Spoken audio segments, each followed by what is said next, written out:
Hello friends, welcome back to my channel sweet and spice. இன்றைக்கி நான் எனக்கு ரொம்ப பிடிச்ச ஒரு ரெசிபி தான் பண்ணுறேன். இது சின்ன பிள்ளையா இருக்கும்போது நான் நிறைய சாப்பிட்டது. இது எங்கள் ஊரில் இது கொம்பு பன், இல்லாட்டி சீனி பன், அப்படி இல்லாட்டி கிம்புலா பன் அப்படின்னு சொல்லுவாங்க. இன்றைக்கி நான் இந்த பண்ணை வீட்லேயே செஞ்சேன். அதை உங்களோடையும் ஷேர் பண்ணிக்கணும்னு நினச்சேன். வாங்க இந்த சாஃப்டான டேஸ்டான பண்ணை எப்படி செஞ்சேன்றதை பார்ப்போம். இந்த ரெசிபி செய்கிறதுக்கு ஃபஸ்ட்டு நம்ம ஈஸ்ட் ஆக்டிவேட் பண்ணணும். அதுக்கு நான் ட்ரை ஈஸ்ட் 10 கிராம் அளவில் எடுத்துருக்கிறேன். நான் எல்லா மெஷர்மெண்ட்டும் நான் உங்களுக்கு சொல்கிறேன், நீங்கள் நோட் பண்ணிக்கோங்க. நான் 1/2 kg அளவுக்கு தான் செய்கிறேன். இப்போ சுகர் ஒரே ஒரு ஸ்பூன் போட்டு வார்ம் வாட்டர், அதாவது ரொம்ப கொதிக்கிற தண்ணி இல்லாமல் வெதுவெதுப்பான தண்ணியை ஒரு 50 ml போல் நான் அதில் விட்டுக்கிறேன். இப்போ எல்லாத்தையுமே நல்லா மிக்ஸ் பண்ணிவிட்டு அப்படியே ஒரு 10 minutes நீங்கள் கவர் பண்ணி சைடில் வச்சுருங்க. ஈஸ்ட் ஆக்டிவேட் ஆகிற அந்த கேப்பில் நம்ம மாவு ரெடி பண்ணி வச்சுக்குவோம். இப்போ அதுக்கு நான் 1/2 கிலோ ஆல் பர்பஸ் மாவு எடுத்துருக்கிறேன், மைதா மா. இப்போ 60 ml ரா மில்க் எடுத்துருக்கிறேன், காய்ச்சாத பால் எடுத்துருக்கிறேன். சுகர் 80 கிராம் எடுத்துருக்கிறேன். பட்டர் 70 கிராம் எடுத்துருக்கிறேன். சால்ட் நம்ம தேவைக்களவு எடுத்துருக்கிறேன். தேங்காய் எண்ணெய் ஒரு கொஞ்சம் எடுத்துருக்கிறேன். மற்றது இந்த மாவு பிசைகிறதுக்கு நம்ம 125 ml நான் தண்ணி எடுத்துருக்கிறேன், 125 ml. இப்போ ஒரு மிக்சிங் பவுலில் நம்ம எடுத்து வச்ச பட்டரை, இது ரூம் டெம்பரேச்சரில் இருந்த பட்டர் தான், அதை நான் போட்டுக்கிறேன். அதோடு நம்ம எடுத்து வச்ச அந்த சுகர் 80 கிராம் சுகரையும் அப்படியே நான் ஆட் பண்ணிக்கிறேன். இப்போ ஒரு ஹேண்ட் மிக்சர் வச்சு நல்லா பீட் பண்ணிக்குவோம். அந்த சர்க்கரையும் பட்டரும் நல்லா, அந்த சர்க்கரை கரைஞ்சிடணும். பட்டரில் நீங்கள் பீட் பண்ணும்போது அந்தளவுக்கு நீங்கள் பீட் பண்ணிக்கோங்க.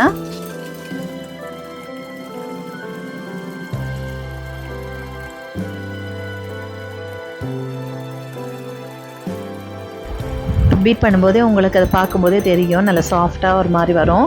இப்போ இதில் நம்ம எடுத்து வச்ச மாவை போட்டுக்குங்க. மாவுக்கு தேவையான அளவுக்கு உப்பையும் சேர்த்துக்குங்க. இப்போ இது எல்லாத்தையும் நம்ம கையால் நல்லா மிக்ஸ் பண்ணி விட்டணும். பட்டரு மாவெல்லாம் நல்லா மிக்ஸ் ஆகிரட்டும்.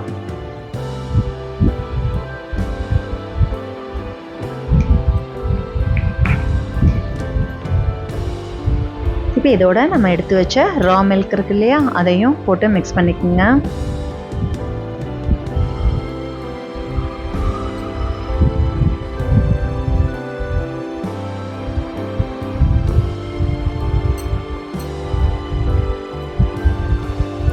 இப்போ நம்ம ஆக்டிவேட் பண்ண ஈஸ்ட் பார்த்திங்களா எந்த அளவுக்கு வந்திருக்கு அப்படின்னு சொல்லிட்டு.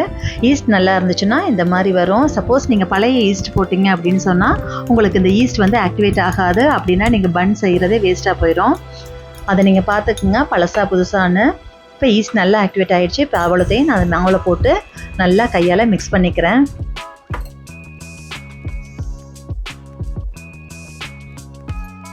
இப்போ நம்ம எடுத்து வச்ச தண்ணியில் ஒரு பாதியை விட்டு நம்ம மிக்ஸ் பண்ணிக்குவோம். தண்ணி அப்படியே ஃபுல்லாகவே விட்டுறாதீங்க, ஒரு பாதி விடுங்க, பாதி விட்டுட்டு செஞ்சுக்குங்க. ஆனால் நம்ம எடுத்து வச்ச தண்ணி அவ்வளவும் ஊற்றுற மாதிரி தான் வரும், கரெக்டாக இருக்கும். எக்ஸஸாக தேவைப்படாது உங்களுக்கு.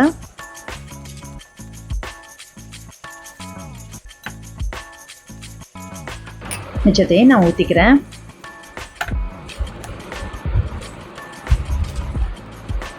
இப்போ நல்லா கையில் போட்டு அமர்த்தி விடுங்க. நல்லா பிசையணும். இப்போ நம்ம ஒர்க் பிளேஸில் போட்டு மாவை எடுத்து வச்சு ஒரு 10 நிமிஷம் இந்த மாதிரி நல்லா பிசைஞ்சு விடணும். நல்லா அப்படி கையால் அப்படி இழுத்து வச்சு பிசைஞ்சிங்க அப்படின்னு சொன்னால் நமக்கு பன் நல்லா சாஃப்டாக இருக்கும். ஒரு 10 minutes இந்த மாதிரி பண்ணிங்கன்னா போதும்.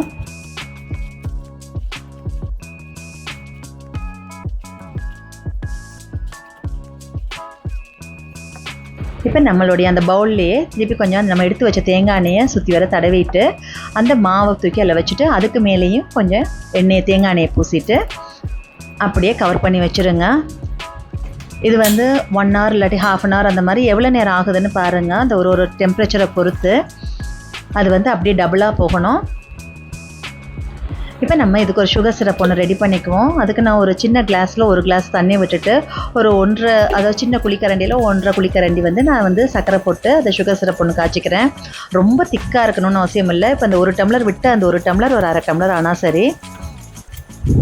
இப்போ இந்த அளவு வந்துடுச்சு. இப்போ இதை நல்லா ஆற வச்சுருங்க. பாருங்கள் நம்ம எடுத்து வைக்கும்போது நம்மளுடைய மாவு எந்தளவு இருந்துச்சு, இப்போ எப்படி இருக்குன்ட்டு. இப்போ நான் 1 hour கழித்து நான் இப்போ இதை எடுத்து திருப்பி ஒர்க் பிளேஸில் வச்சு இப்போ நான் ஒரு 15 minutes அமர்த்தி பிசைஞ்சிட்டு அதை அப்படியே ரோல் பண்ணி வைக்கணும். நீங்கள் ரோல் பண்ணும்போது பின்பக்கமாக, அதாவது அமர்த்தும் போது பின்பக்கமாக அந்த மாவு மடித்து விட்டிங்கன்னா உள்ளுக்குள்ளார கொஞ்சம் லேயர்ஸாக இருக்கிற மாதிரி இருக்கும். இப்படி எல்லா மாவையுமே நீங்கள் எடுத்து இப்படி பால் பண்ணி வச்சுருங்க.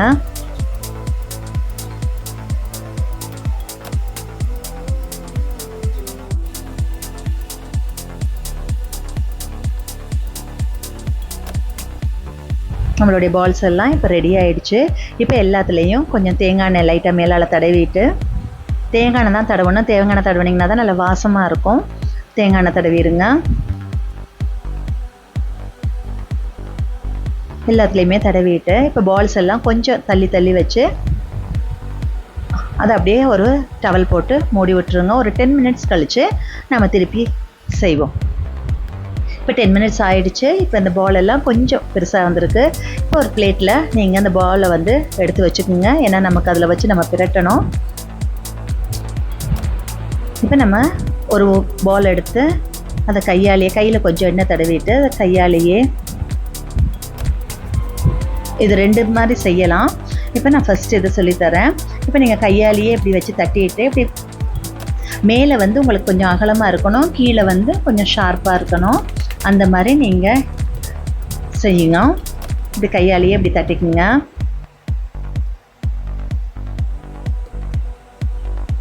மேலே கொஞ்சம் அகலமாக்கி விடுங்க, கீழே வந்து கொஞ்சம் அப்படியே ஷார்ப்பாக இழுத்து விடுங்க. அப்போ தான் நம்ம ரோல் பண்ணும்போது உங்களுக்கு நம்ம அந்த கரெக்டாக வரும். எந்த அளவுக்கு உங்களுக்கு மேலே அகலமாக்க முடியுமோ அந்த அளவுக்கு ஆக்கி விடுங்க.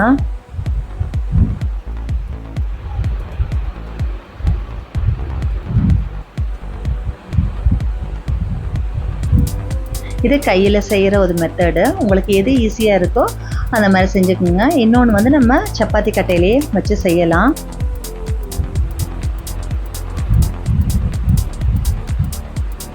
எல்லா பக்கமும் மாவு வந்து ஈவனாக இருக்கணும். ஒரு பக்கம் குண்டாவோ ஒரு பக்கம் மெல்லிசாவோ அந்த மாதிரி இருக்கக்கூடாது. அதுக்கு தகுந்த மாதிரி நீங்கள் தட்டி விடுங்க.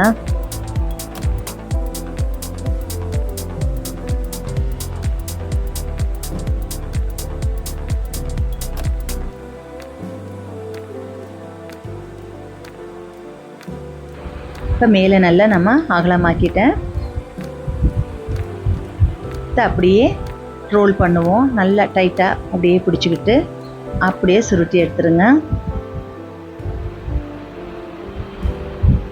அவ்வளோதான், நம்மளுடைய சீனி பன் ரெடி ஆயிடுச்சு. ஓகே, இதே மாதிரி நம்ம எல்லாத்தையும் பண்ணணும். இப்போ நெக்ஸ்ட் இதுக்கு நம்ம சப்பாத்தி கட்டையில் எப்படி செய்கிறதுன்றதை பார்ப்போம். சப்பாத்தி கட்டை கொஞ்சம் ஈஸியாக இருக்கிற மாதிரி இருக்குது. ஸோ உங்களுக்கு ஈஸியாக அந்த மாதிரி வந்துச்சுன்னா அதில் நீங்கள் பண்ணிக்கோங்க. இதுலேயும் அப்படி தான், மேலே வந்து கொஞ்சம் அகலமாக செய்யணும், கீழே வந்து கொஞ்சம் ஷார்ப்பாக இழுக்கணும். நான் ஃபஸ்ட்டு கீழே கொஞ்சம் ஷார்ப்பாக இழுத்துட்டு அப்புறமா மேலே கொஞ்சம் அகலமாக்க போகிறேன்.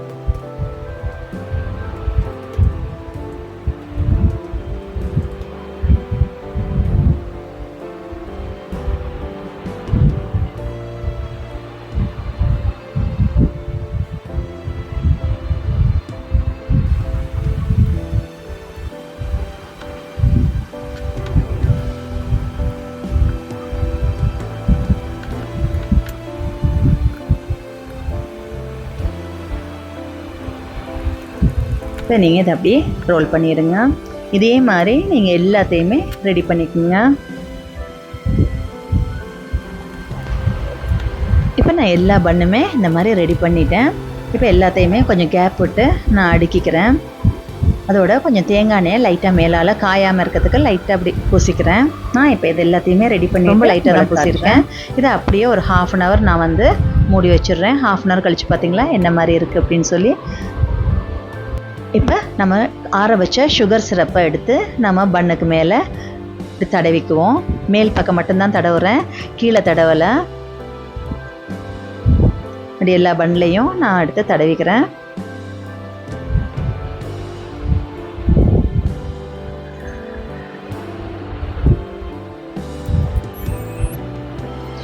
இப்போ நான் ஒரு தட்டில் சர்க்கரை எடுத்து வச்சுருக்கிறேன்.